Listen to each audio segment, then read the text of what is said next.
We often hear employees should just be motivated and that it comes from within. But what if companies have a bigger role to play than they think?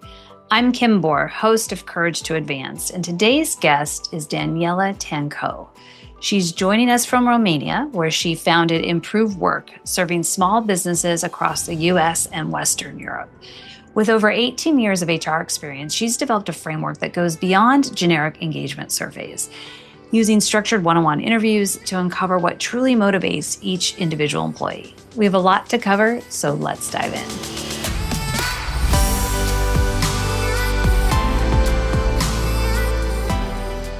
Daniela, welcome to Courage to Advance. Thank you for having me. I think it would be wonderful for you to tell us a little bit about your career and what was the turning point that made you focus on employee motivation. Yes, so when I worked as an employee, I saw that in general companies use just a small part of HR functions, and they use mostly just hiring and personal administration, so work relation work. But when I learned about HR in my faculty, in my courses, and from books from self-study, I learned that HR can do much more for businesses, for companies. They can improve employee motivation, they can improve performance, company culture. You can work on team development, on leadership skills, communication, and many other areas. But all these areas were neglected, and I think in some proportion are neglected right now also. Such a pity because there is knowledge. People made research, people accumulate this information, and it's not used. So it's we have what we need to improve things, but we don't use it. It's not only my personal experience, but working in hiring, I interviewed thousands of people, and I learned about other companies as well, because you have to investigate a little bit the companies from where candidates came, and also they shared insights about those companies. So I get to have a broader picture of what is going on in companies. I think that neglecting employee motivation and neglect to create also better environments, to create better cultures and relationships, because when you work on employee motivation, you touch other areas, multiple areas. Improving employee motivation brings many benefits in multiple areas for a company. Did you have experience in some of your earlier career where you saw how you experienced this, not how you were not motivated? Was there something that came through for you? Nobody asked me what I want professionally. There were opportunities. Sometimes were opportunities and sometimes not. But they didn't have career plans. They didn't ask employees what they want.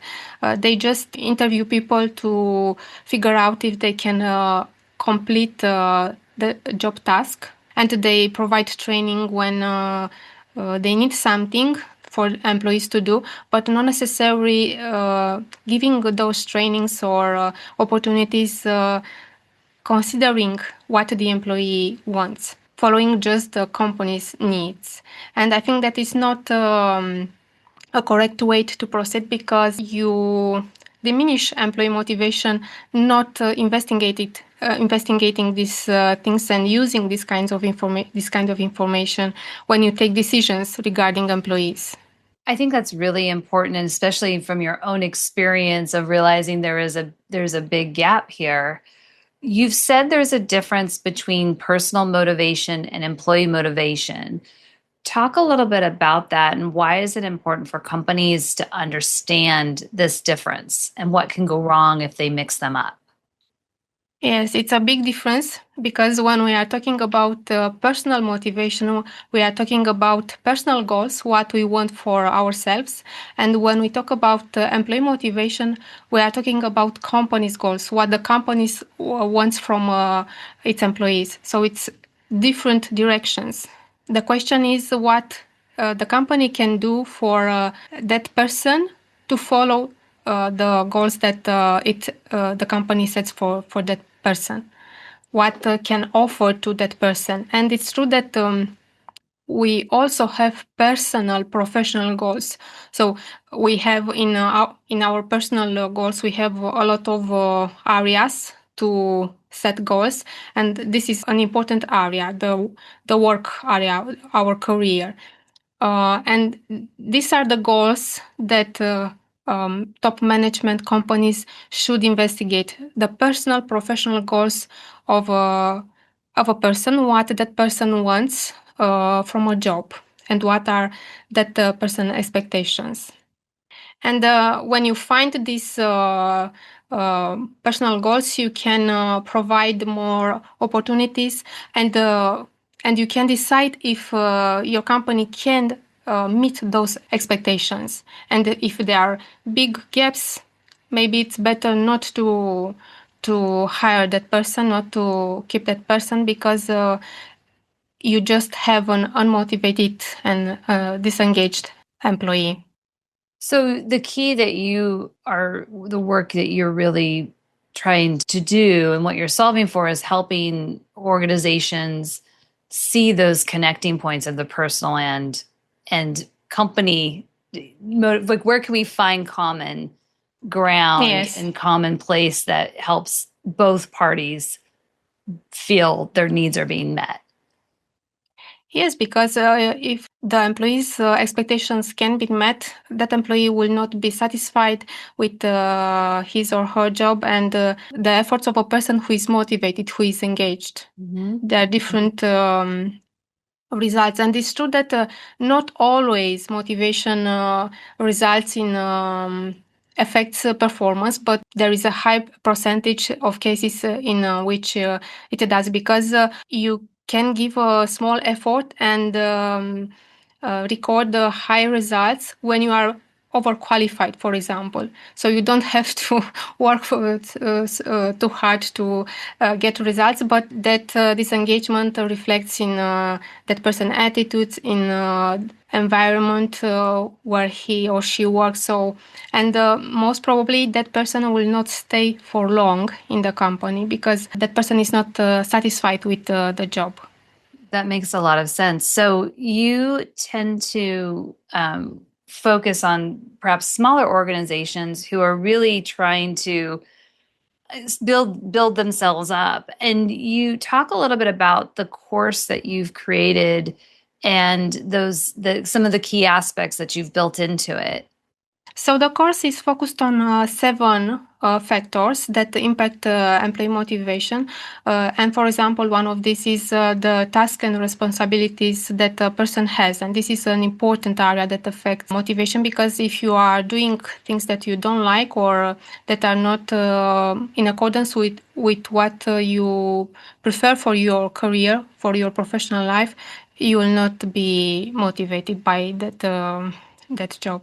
So this is one aspect. Another aspect is the relationship that the employee has with his or her colleagues, with top direct manager. And of course, salary expectations are also included, because we like it or not, we work for money. Yeah. But these factors are not necessary. Not all people order the importance of this factor in the same order. So some people appreciate more work relationships, other people appreciate more the salary advantages that they have. So every person is different, and they value different these factors. I think what I really like about this, and you mentioned it was in our other conversation, it's an online course, correct? It's an online course for those who want to implement the program themselves, but I also can provide the program through my direct collaboration with the company. There are two formats: done for you and do it yourself. That Something like makes this. sense. I like that. The options are good. What I appreciate about what you're providing, especially for smaller organizations, is that oftentimes the founders are assuming everybody is motivated for the same reasons they are. And so much of that smaller company work is around, a common mission or a common goal.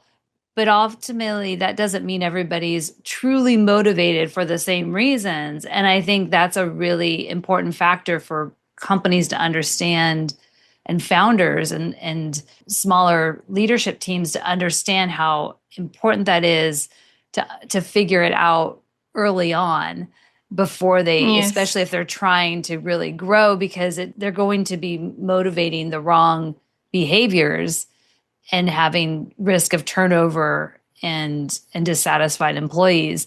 It stood out to me when you talked about what our preferences. We're not all drawn to the same thing, even with the what we're good at.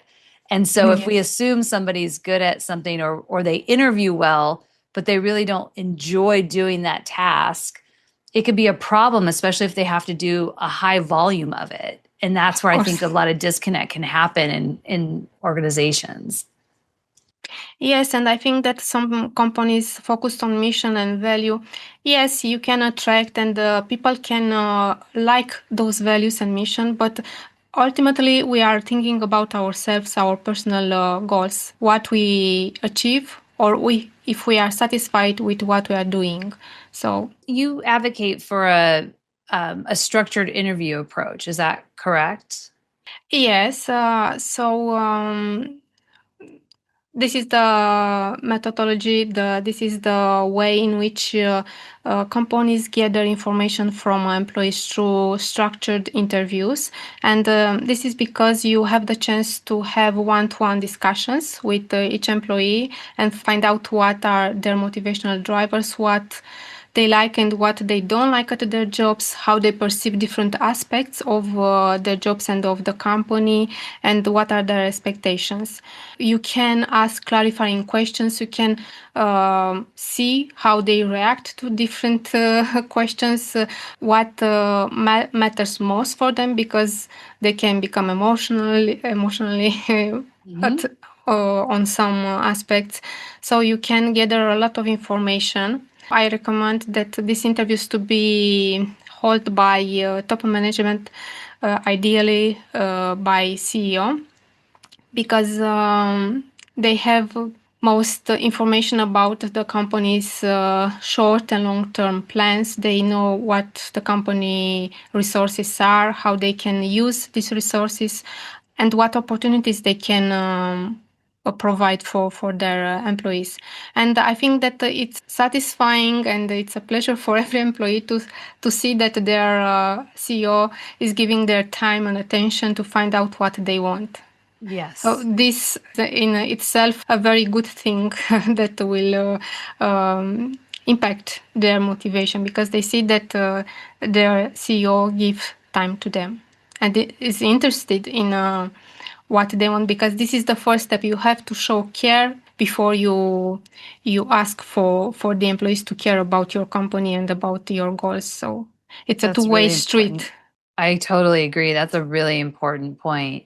So, when you review team interviews, do you usually find that there's shared themes, or are you starting to see more just uniqueness of individuals that stand out? There could be general observations or complaints of of the company, because they work in the same environment. They encounter the same issues. Some of them, not all. Of course, that there are individual perspectives, individual expectations, and individual needs. One advantage of interviews is that you can see all these things in questionnaires are mostly built to measure general impression, general opinions of employees, and mostly they are conducted anonymously. So people don't put their names on those questionnaires, and you can't identify their personal motivational drives.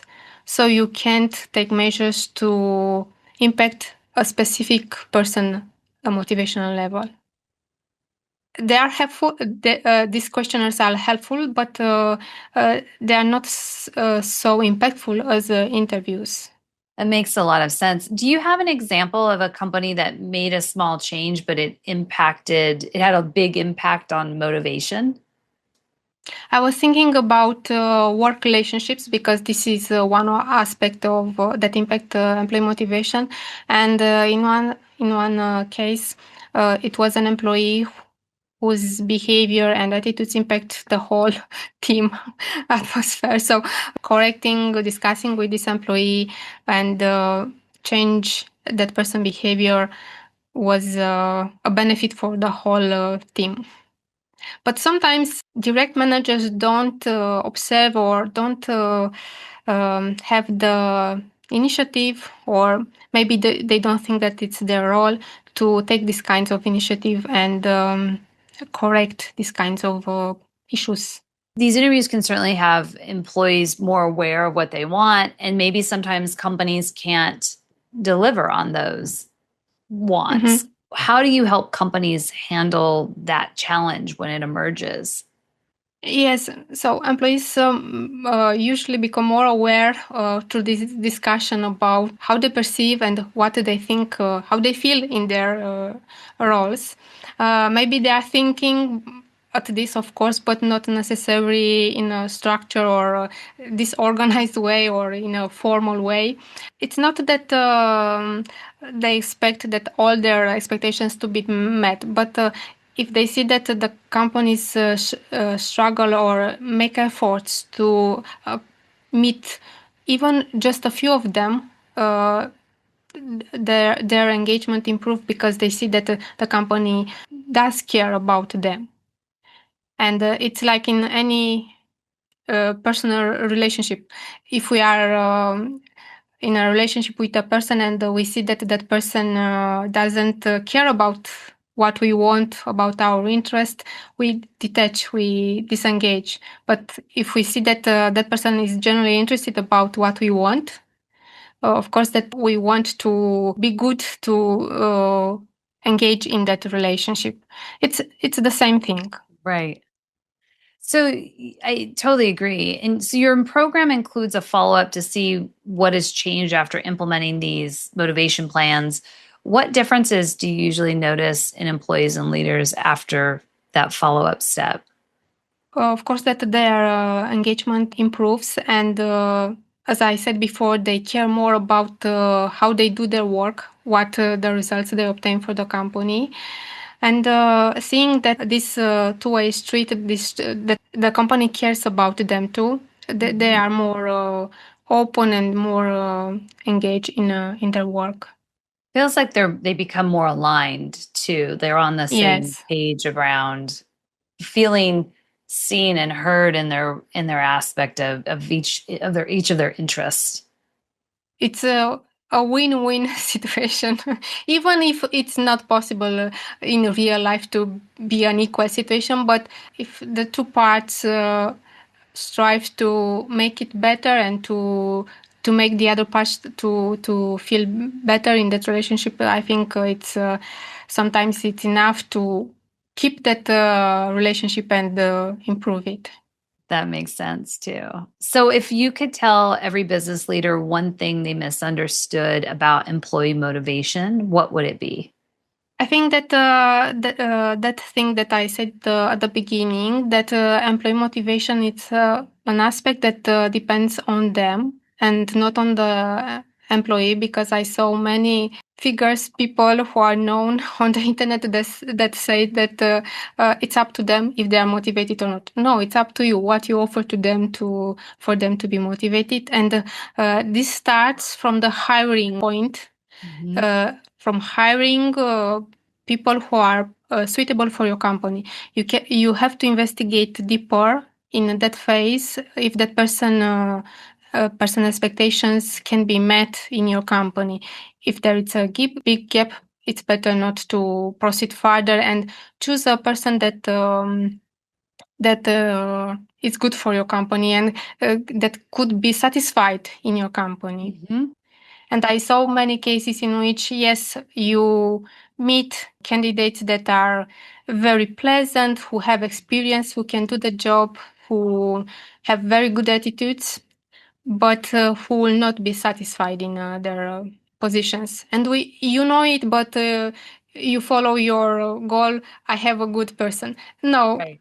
for a while, but after that, that person will go and meet his or her needs. Yep, I completely agree. It's a short term solution when somebody then becomes dissatisfied and just moves on. And then there's a lot of investment missed that. Yes, a lot of costs, Mhm. hiring, covering that person work, Yeah, training inte- them. Yeah, integrating another person, the disruption that are caused in the team, in the other employees. it's a It's lot. yes. So where can listeners go to find out more about you and the courses? They can go on my website, improvework.ro, or they can go and visit my LinkedIn profile. I think you'll put the link, Yep, maybe. Okay, thank you. absolutely. Yes. And if they go on my website, they will find all the programs, courses, and services that I can that I can provide to them. Wonderful. Thank you so much, Daniela, for having this conversation with me and joining us today. Thank you too. It was very pleasant to talk with you. Thank you. For our listeners, we have resources relevant to our conversation today that you can access by visiting couragetoadvancepodcast.com. And remember to like and follow our podcast on your favorite platform so more leaders can benefit from these conversations. Thank you for tuning in to this episode of Courage to Advance, where transformative leadership isn't about having all the answers, it's about having the courage to find them.